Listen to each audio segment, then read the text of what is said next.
Assalamualaikum warahmatullahi wabarakatuh. Di sini saya akan mempresentasikan tentang konsep infeksi.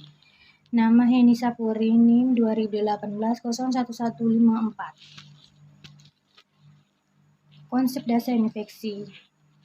Pengertian: infeksi adalah proses invasif oleh mikroorganisme dan berproliferasi dalam tubuh yang menyebabkan sakit.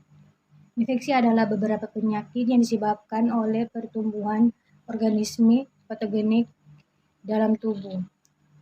Proses infeksi. Infeksi terjadi secara progresif dan beratnya infeksi pada klien tergantung dari tingkat infeksi, patogenitas mikroorganisme, dan kerentanan penjamu.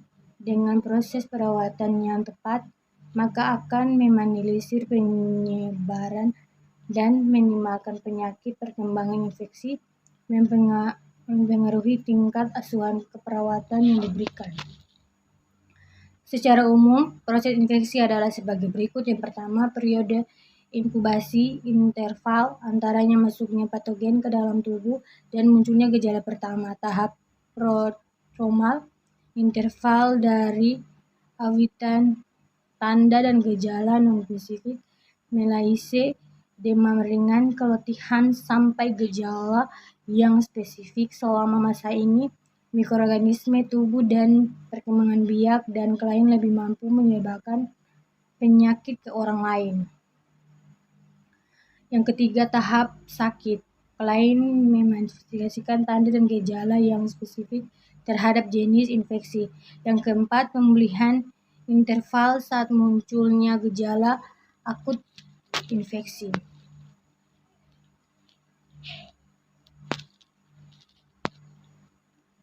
Cara penularan.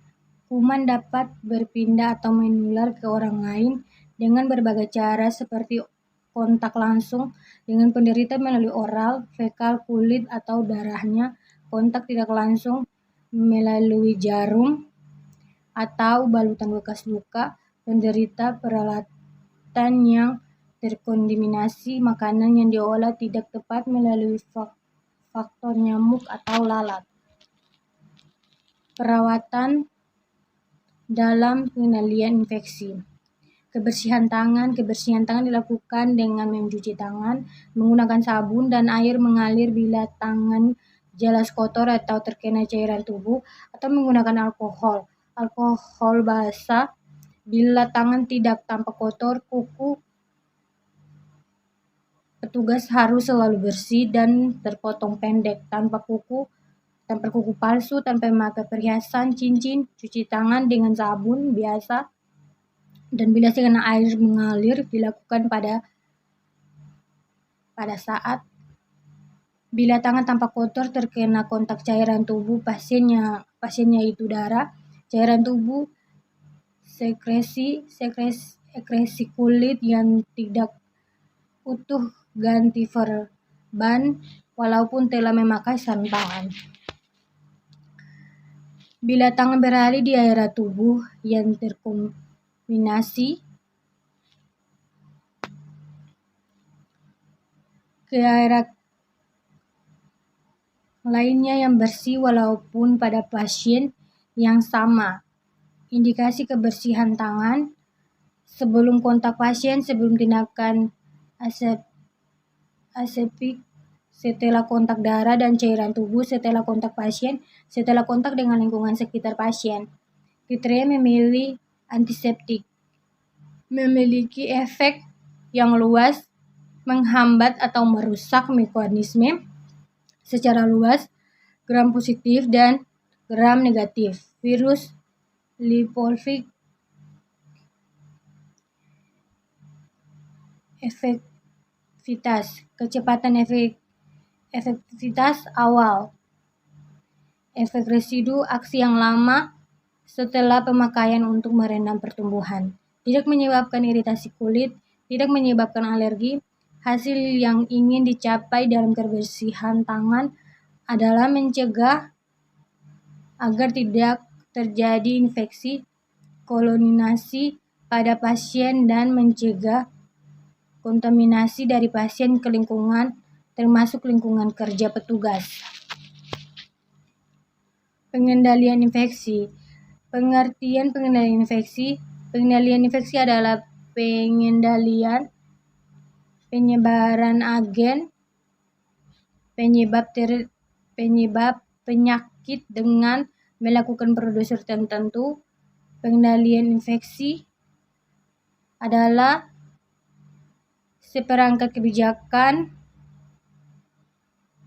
dan prosedur yang digunakan untuk meminimalkan risiko penyebaran infeksi, terutama di luar kesehatan, melainkan penting dari kehidupan pribadi kita. Tujuan pengendalian infeksi.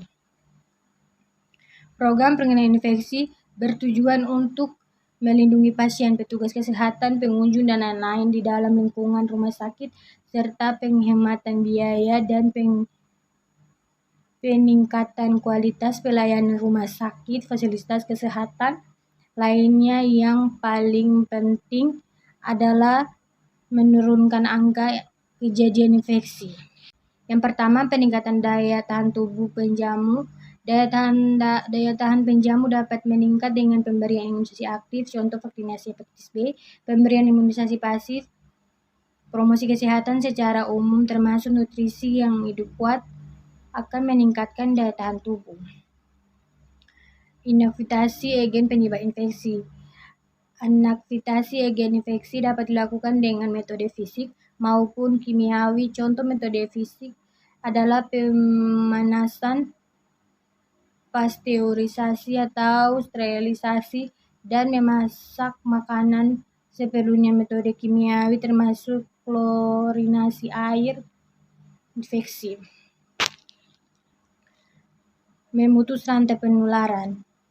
Hal ini menyebabkan cara yang paling mudah untuk mencegah penularan penyakit infeksi, tetapi hasilnya sangat tergantung kepada ketaatan petugas dalam melaksanakan prosedur yang telah ditetapkan. Tindakan pencegahan ini telah disusun dalam suatu tingkat, yaitu standar, production, kewaspadaan standar, dan transmission kewaspadaan berdasarkan cara penularan. Tindakan pencegahan pasca penjajahan terhadap petugas kesehatan. Hal ini terutama berkaitan dengan pencegah agen infeksi yang ditularkan melalui darah dan cairan tubuh lainnya yang terjadi karena luka tusuk, jarum bekas pakai, atau panjanan lainnya.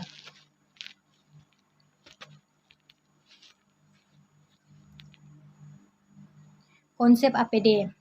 Pengertian menurut OSHA atau definisikan sebagai alat yang digunakan untuk melindungi pekerja dari luka atau penyakit yang mengakibatkan oleh adanya kontak dengan bahaya di tempat kerja, baik yang bersifat kimia, biologis, radiasi, fisik, elektrik, mekanik, dan lainnya. Tujuan ADP, melindungi tenaga kerja apabila usaha rekayasa dan administrasi tidak dapat dilakukan dengan baik, meningkatkan efektivitas dan produktivitas kerja, menciptakan lingkungan kerja yang aman. Manfaat APD untuk melindungi seluruh atau sebagian tubuhnya terhadap kemungkinan adanya potensi bahaya kecelakaan kerja, mengurangi risiko akibat kecelakaan. Jenis-jenis alat pelindung diri. Sarung tangan beda, sarung tangan pemeriksaan, sarung tangan rumah tangga, masker, respirator, pelindung mata, kepala atau kap, gaun, apron, alas kaki.